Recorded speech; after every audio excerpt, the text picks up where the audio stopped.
En el verano abrasador de 1518, en una pequeña ciudad al este de Francia, algo imposible sucedió. Una mujer comenzó a bailar en plena calle. Nadie sabía por qué. No había música, no había una celebración. Y lo más extraño, no podía detenerse. Días después, decenas la imitaban. Pero, para cuando el mes terminó, algunos ya estaban muertos.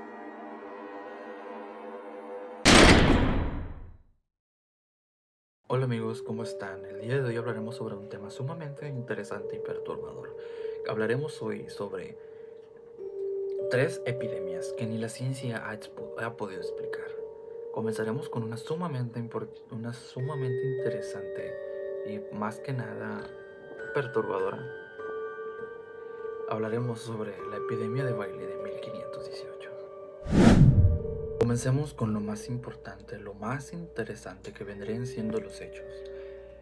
En julio de 1518, en la ciudad de Estrasburgo, entonces parte del Sacro Imperio Románico, una mujer conocida como Frau Trofea salió a la calle y comenzó a bailar sin motivo aparente. Lo que parecía un arranque de locura pronto se convirtió en un fenómeno colectivo, lo cual algunos científicos clasificaron como histeria colectiva. En el lapso de una semana, más de 30 personas bailaban junto a ella, incapaces de detenerse. En un mes, entre 100 y 400 personas habían sido afectadas. No era un festival, no había tambores y no había ni una fiesta. Algunos gritaban, algunos lloraban, otros colapsaban del agotamiento. Algunos murieron de ataques cardíacos, algunos de derrames cerebrales, agotamiento extremo. Las autoridades estaban desconcertadas, consultaron a médicos. El diagnóstico cuál era: exceso de sangre caliente. La solución fue dejar que bailaran más. O sea, los dejaron bailar más. Incluso alquilaron salones y contrataron músicos. El horror crecía. Algunos testigos aseguraban haber visto cómo los pies de los bailarines sangraban y cómo sus cuerpos se movían, aunque sus ojos imploraban ayuda. Aquello no era danza, era tortura. Hoy los historiadores y científicos han planteado varias teorías. El ergotismo es pues aquí tenemos la definición, que es una enfermedad provocada por la ingesta de alimentos contaminados por micotoxinas producidas por hongos, parásitos o por abuso de medicamentos que contengan esta misma sustancia, causado fundamentalmente por el ergot o cornezuelo, pues que son los tipos de hongo. Contamina el centeno y como menos frecuencia, perdón, también la avena y el trigo, cuales eran parte del alimento fundamental en este pueblo de Estrasburgo en esta época. La teoría vendría siendo que sostiene que el pan local estaba contaminado con ergot, que ya lo acabé de decir, un hongo que crece en el centeno y produce alucinaciones, convulsiones y sensaciones corporales extrañas. El ergot es químicamente similar al LSD. Sin embargo, los síntomas comunes del ergotismo incluyen las convulsiones y menos coordinación, y resulta difícil que todos bailaran sincronizados sin perder el equilibrio. Las segundas hipótesis y teorías de la ciencia del día de hoy vendría siendo claramente la histeria colectiva, que todos obviamente pensamos que fue eso, que vendría siendo el trastorno psicógeno masivo. Una explicación más aceptada el día de hoy: la región sufría de hambre, enfermedades y una fuerte presión religiosa. La presión mental pudo haber desatado un estado de trance colectivo en el que el cuerpo reacciona físicamente a una angustia emocional reprimida. Este fenómeno ha ocurrido en conventos, escuelas y fábricas a lo largo de la historia. Pero bailar sin descanso, hasta morir, y todos al mismo tiempo, como que no lo podría catalogar exactamente como histeria colectiva, ya que pues no creo que duren semanas o meses, o sea, no. Por otra parte, en el área paranormal, o pues sí, paranormal, Se podría decir que fue una maldición o un tipo de ritual. Aquí donde el caso se vuelve un poquito más inquietante. En Estrasburgo tenía una fuerte tradición religiosa que vendría siendo San Vito, el santo patrono de los epilépticos y bailarines. Era temido tanto como venerado, porque algunos pensaban que si pecabas, San Vito te iría a bailar hasta morir. Otros relatos más oscuros apuntan a rituales paganos prohibidos que habían sido reprimidos brutalmente por la iglesia. Pues ya sabemos qué hizo la iglesia con todos estos tipos de costumbres antiguas. Hay documentos que mencionan procesiones extrañas, prácticas heréticas y símbolos grabados en paredes antes de que comenzara la epidemia. Y si no fue una maldición impuesta, sino invocada. Algunos cronistas de la época afirmaban que por las noches los bailarines se reían y lloraban al mismo tiempo, como si algo dentro de ellos estuviera tratando de salir. Hay testimonios que hablan sobre sombras que danzaban entre ellos, con movimientos imposibles, y un escrito de un monje franciscano afirma: no todos los que bailaban estaban vivos.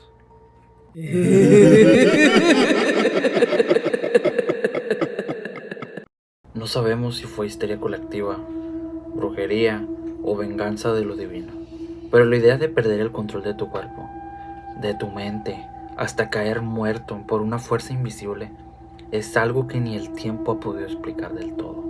Y si lo piensas bien, el miedo más profundo no es morir bailando, sino no dejar de poder hacerlo. Dicen que la risa es la mejor medicina, pero ¿qué pasa cuando no puedes dejar de reír? Cuando tu cuerpo tiembla, tu mente se nubla y lo único que puedes hacer es soltar carcajadas que no sientes, que no controlas, hasta que se vuelve doloroso. En 1962, cientos de niñas en Tanzania descubrieron que la risa también te puede matar. Comencemos con los hechos. Era el 30 de enero de 1962, en una pequeña escuela femenina en la aldea de Kashasha, en lo que entonces era Tangánica, hoy Tanzania. 3 niñas comenzaron a reír sin parar durante una clase. Las maestras, extrañadas, intentaron calmarlas, pero algo estaba mal. No era una risa alegre, era compulsiva, desesperada, y pronto comenzó a contagiarse. En cuestión de días, más de 95 alumnas fueron afectadas. No solo reían, algunas gritaban, otras lloraban entre carcajadas, y varias huían del colegio como si algo las persiguiera. Algunas convulsionaban, los ojos perdidos, las voces entrecortadas y la risa, siempre la risa. Padres, aterrados, retiraron a sus hijas. La escuela tuvo que cerrar temporalmente, pero el brote no se detuvo. Se trasladó a otras escuelas.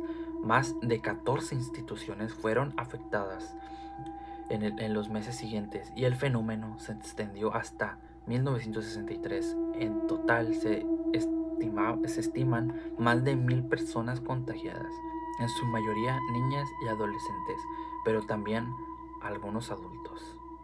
¿Qué es lo que la ciencia nos intenta explicar? Los médicos y autoridades británicas investigaron el brote y el diagnóstico fue claro: histeria colectiva o trastorno psicógeno masivo. Algunos factores lo explican. La tensión post-independencia, ya que el país acababa de liberarse del yugo colonial y la sociedad atravesaba un cambio brusco. El sistema educativo estrictamente británico y rígido en medio de una cultura tribal que chocaba con esa imposición. Presiones familiares, sexuales y religiosas, en especial sobre las niñas. El cuerpo reaccionó como pudo y lo hizo con risa. Pero, ¿cómo se explica que las afectadas no podían dejar de reír durante horas o días, que se desmayaban, que sus cuerpos se sacudían y tenían espasmo? Y lo raro, porque algunas aseguraban que algo las estaba observando cuando comenzaban a reír. Y es donde la historia se oscurece. La región donde ocurrió el brote está impregnada de creencias ancestrales. Los habitantes creen en los espíritus del bosque, las entidades llamadas Shetani, invisibles pero burlonas, que poseen a las personas y provocan comportamientos irracionales. Uno de estos espíritus, conocidos como Musuka, el que habita entre la sombra y la carcajada. Según los ancianos del pueblo, las niñas pudieron haber invocado sin querer a una de esas entidades. Se hablaba de una maestra que había practicado rituales o de una muñeca encontrada en un río antes del primer brote, con símbolos grabados en su cara y una sonrisa tallada, y con dientes humanos. Una de las niñas, según el diario de un misionero local, repetía entre risas: no soy yo la que ríe, él se ríe desde mi estómago. El gobierno local, avergonzado, intentó ocultar el caso. La mayoría de documentos oficiales desaparecieron, las escuelas fueron clausuradas y las familias obligadas a callar. Las niñas nunca recibieron el tratamiento psicológico y algunas sobrevivientes y ancianas aseguraban haber tenido pesadillas recurrentes durante años. En ellas oían niños riendo en lugares vacíos. Aseguraban que la risa vuelve cada ciertos años, pero ahora se manifiesta de otras formas: ansiedad, parálisis o incluso ataques en redes sociales, donde personas aseguran no poder dejar de reír mientras ven un video específico, uno que ya no pueden encontrar. Quizás fue trauma, tal vez presión social, o tal vez, solo tal vez, el mundo moderno no está preparado para comprender lo que ocurre cuando el dolor no puede gritar y se convierte en una risa. Una risa que no nace del alma, sino de algo más profundo, más antiguo, más oscuro.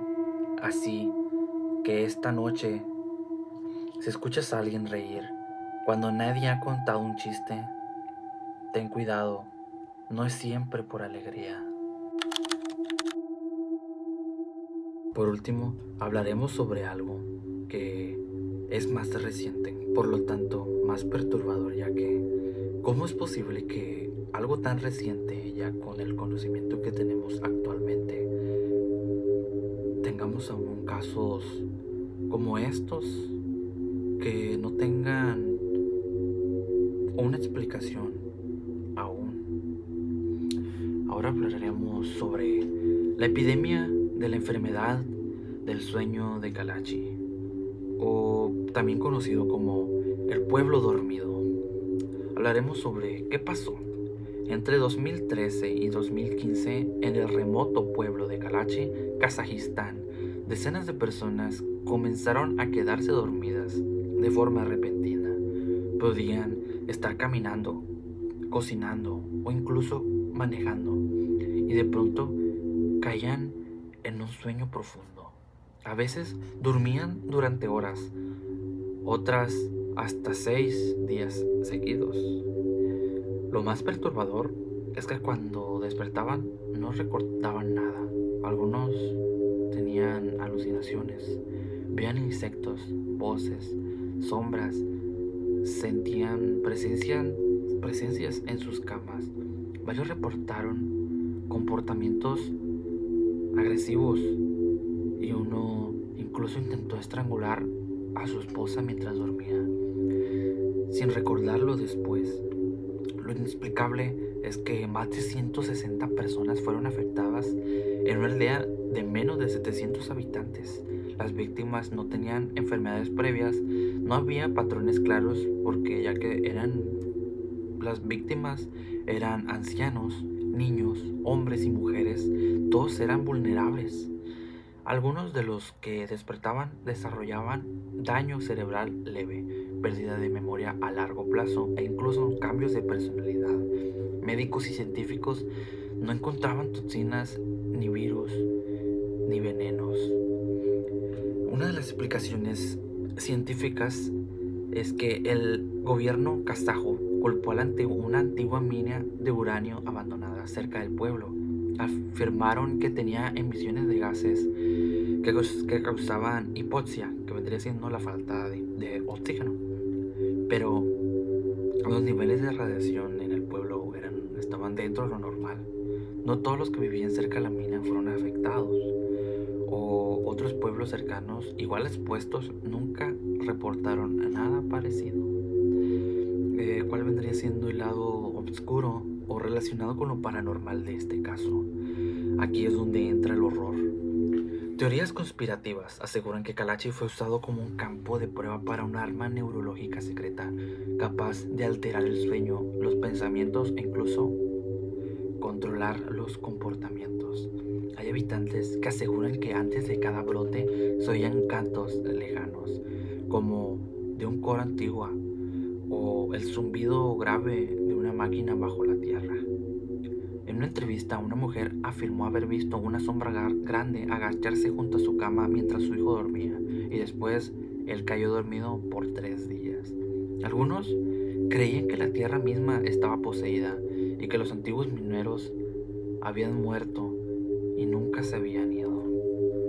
La enfermedad del sueño de Kalachi es un recordatorio de lo mucho que aún nos queda por descubrir sobre la mente humana y los fenómenos que desafían la explicación convencional. La enfermedad del sueño de Kalachi permanece como un enigma fascinante y aterrador. Un episodio que parece salido de una película de ciencia ficción, pero que ocurrió en la vida real, dejando cicatrices y preguntas sin una respuesta definitiva. Muchas gracias por ver este video. Recuerda que puedes darle like, te puedes suscribir y estate pendiente para nuevos videos.